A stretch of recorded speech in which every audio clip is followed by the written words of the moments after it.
It's the G-rated version today. Just said $100 if you ask an explosion question.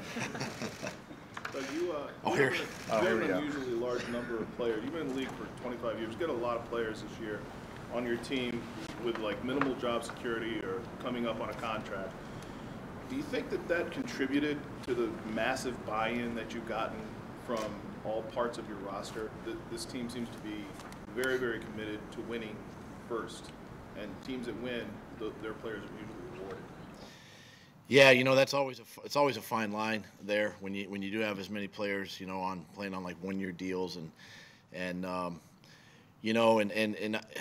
course I've sat in those seats before and as a player and everybody wants to play obviously, and everybody wants to have the next contract or get the next contract, but this is one of the things another one of the things that's I'm proud with these guys is this unselfishness too, that they've put all that kind of that stuff aside for now, and they just go play ball, and they love having fun doing it, and they understand too, and I try to as best I can communicate to them and say, hey, listen, the better you play and the better we do as a team, then you'll get what's coming to you maybe at the end of the season, or if it's not here, it's rewarded somewhere else. So we just got to stay, task at hand and continue to show what we've done in the last couple of weeks. Doug, the history of running backs, LeGarrette's age, 30, 31, 32, is not a great one. What has he shown you as far as his level of play? What did you know about him coming in, and what surprised you about him? Well, obviously, I didn't know him personally, until he came, just what I've seen on film, and loved his style of running, obviously, and part of the reason why he's here. And then once you get to know him, and you just, from the beginning of the season to now, there's been really great improvement with him. You're seeing him explosive through the hole. You're seeing him pull away from runners. He feels fresh. He's he understands that it's a role. It's a role player, and probably limited touches, but it's the longevity of guys like that. Same way we do with the Jason Peters and the Brent Sellecks and Malcolm Jenkins and guys like that who we can give some rest to and in training camp and things like that. So he's done a great job. It seems like he's getting better each week too. What day do you practice red zone during the week typically? Friday. Has that always been, I guess since going back to Green Bay, has that always been the practice schedule for you, and was that at other places as well? Yeah, I can remember back when I was a player in Green Bay under Mike Holmgren, we actually did a little bit of red zone on a Thursday, and I actually do that now. I do just 3 plays, finish the day with three plays, 1 offense versus 1 defense in the red zone now. I script the situation and scenario, and the coordinators just call it accordingly. But Friday is our main day. Do you find that you spend more time in the red zone than other coaches that you've worked under? Not really. We keep, there's 3 main aspects to a game plan. There's your first and second down plan, which is today. Then you have your third down plan, which is tomorrow, and then your red zone plan, which is Friday. So, we spend, and the way Frank Reich sort of assigns duties or responsibilities to that is with the assistant coaches, and Frank and myself do the base. Frank and myself and Mike Groh will spend time on third down, and then Frank and myself and DeFilippo will attack the red zone, later on. So our guys are studying those areas during the week and have a really good plan. The 5 games left in the season, are there plans to practice it? Not right now. He's still, obviously still doing well with his rehab. He's getting better there, and again, don't want to rush him back just yet. If the Cowboys lose on Thursday night, you'll have clinched the division. That's something you even care about at this point? Will you celebrate with the team in any way if you do clinch the division? Yeah, obviously it's one of our goals, to win the NFC East. But the bigger message is you'd love to. You're still playing and fighting for home field. You're fighting for that first round bye if possible. There's a lot of things that you're still playing for, even though you've checked the box for your first goal. it's great, love it, but the Eagles have also won a bunch of NFC East titles here too, so we're proud of it. You know, it's a tribute, obviously, to the players, but there's something bigger out there that we strive for. Doug, how have you found Jim Schwartz to be versus kind of his reputation coming in? Wow, I mean, listen, he's been wonderful to work with. You know, it's sort of that security blanket for me to kind of turn that defense over, and I just know his reputation of being a defensive coordinator in this league and the types of defenses he's had, and the, top 5, top 3, when he was even back in Tennessee, in those days, and had some great players and great defenses, and it's kind of been a special thing there too, having him there and what he's done with the defense, and just glad he's a part of what we're doing. A couple months ago, you guys plugged in Wisniewski at left guard, and it seems like everything's been really smooth. How much of a luxury was that to have a veteran like that to be able to pop in that spot and not miss a beat? It's a comfort, It's a obviously he's a veteran player. He's played a lot of games, obviously, in this league, and for him and Isaac earlier in the year and Chance a little bit, and now Stefan's kind of settled into that spot. He's playing well, and it just solidifies your offensive line. How's it off against a coach who, you saw it firsthand last year, not afraid of the trick play? How does that change or make more difficult game planning against it?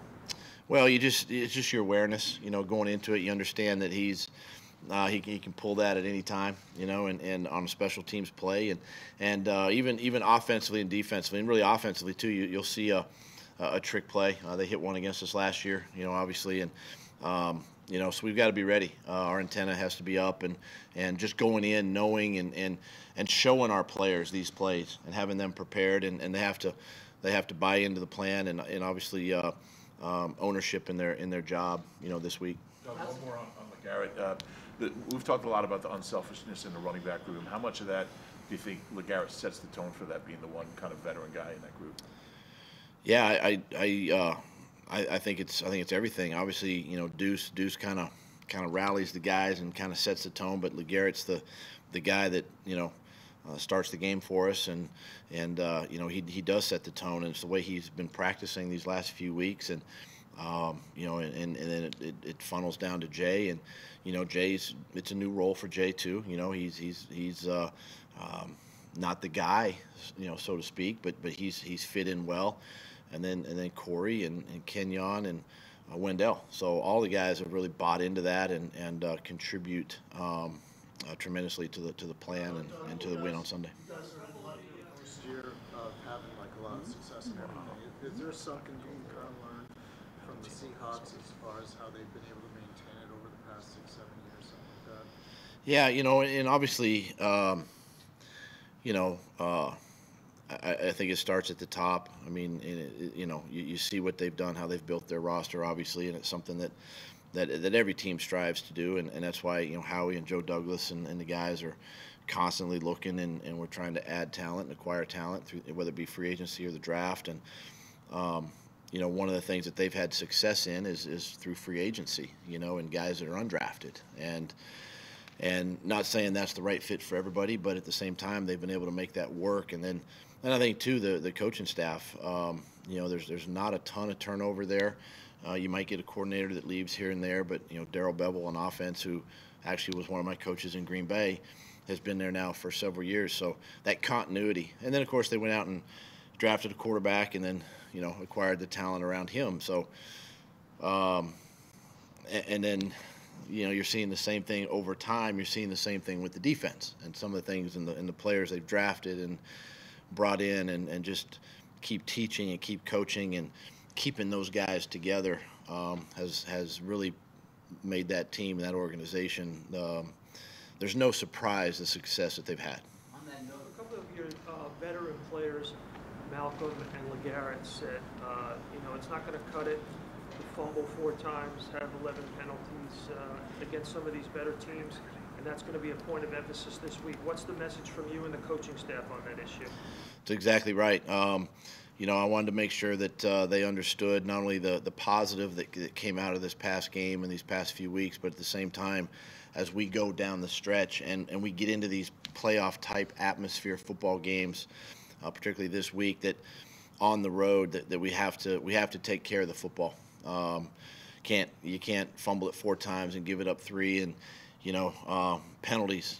Penalties at this stadium are gonna hurt you. It hurt us last year. You can't do it.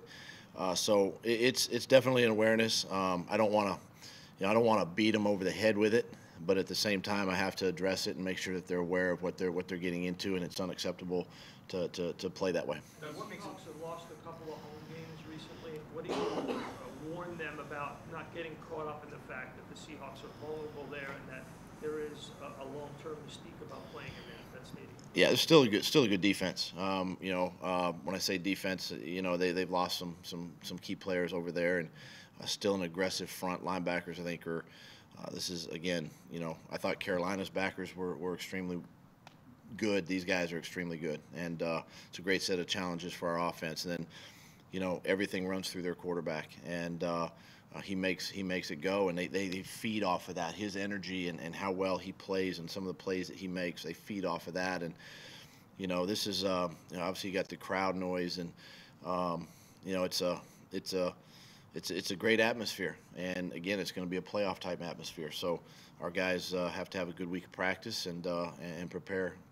For that. What about Seattle's quarterback on defense? What is it about Earl Thomas that makes him one of the best safeties in the NFL? I tell you, this guy, he studies the opponent. He studies it. You see it on film. He's flying around. He anticipates. He's back there just kind of knowing. He knows route combinations. He's at the line of scrimmage a lot, making tackles for losses, and you really have to be aware of where he's at and where he lines up, and Carson has to do a great job with his eyes this week, but that guy's, he's taken over that leadership role, with Richard out and Cam out. I mean, these guys are, they're feeding off of him now. What kind of structure do you have in place to ensure that the 9-day West Coast trip, that the guys stay on point, locked in? Message is still the same. We just got to focus on 1 week, 1 game at a time. We'll take care of next week. And, I've addressed, with the team that we're staying out there and all that kind of stuff. But it's my job to make sure that they stay focused on Seattle. And we got to take care of business, against a good football team. And keep it simple that way. As a quick follow-up on the secondary, how's game planning different for Seattle than in past years when the chance that we're out there? Yeah, it's they're structurally they're still the same. It's the same defense, same scheme. Obviously, it's a great loss to have those 2 players not there. They're tremendous leaders, obviously, on that football team and on that defense. And obviously people, other teams. Richard Sherman's one of the top corners in this league, and tend to go the other way, away from him. But you still game plan the same, and you still try to put our players in positions to be successful. And it just comes down to execution, and we've got to handle that this week. Okay. Yeah. Thank you, guys.